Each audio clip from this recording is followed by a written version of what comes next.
This episode of the Yardcast was recorded at Taylor's Nursery in Raleigh, North Carolina. No matter what your landscape project calls for, Taylor's Nursery has the quality plant material and superior customer service you're looking for. Stop by their showroom on New Bern Avenue or visit them online at www.taylorsnursery.com.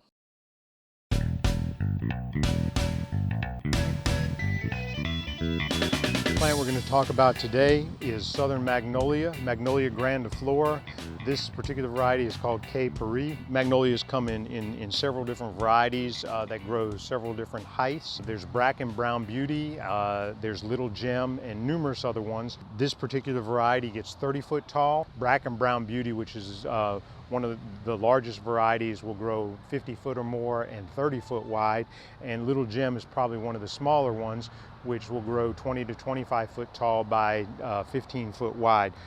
You can also buy varieties that have green or brown backings to the leaves. Bracken Brown Beauty has the brown leaf, hence the name. There's also another variety called Brown Velvet because the leaves are velvety brown backing. This plant makes a great specimen tree in the yard.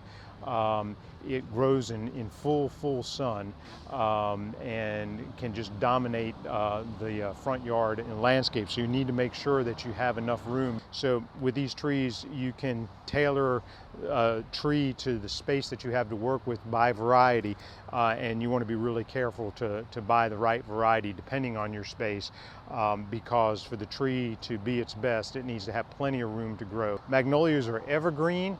Tree is the symbol of the South. It's planted because of the large green leaves, and also because of the very fragrant large white flower that starts usually in May and goes for a couple months. The other thing that you need to realize with the magnolia is that when it sets flowers, it will lose the leaves, and the leaves are very large, and so it would be considered a messy tree. So you want to make sure that you have a spot. You wouldn't want it in the middle of your lawn where you would have to constantly rake the leaves. You'd want to have like a natural area underneath it, or someplace where it didn't constantly needed to be raked up, because when the leaves fall and they're thick, it will prevent grass from growing underneath it.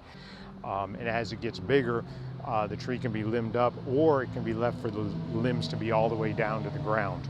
Normally in the nursery, you buy it in a container. It's usually in a larger container. This particular container is 20 gallons, but they usually start 10-gallon containers and on up. You can also purchase them where they've been dug out of the ground, and you can buy them on up to 18, 20 foot tall. But this is a great shade tree, a lot of interest in the landscape, very disease and pest tolerant, and just like I said, the symbol of the South.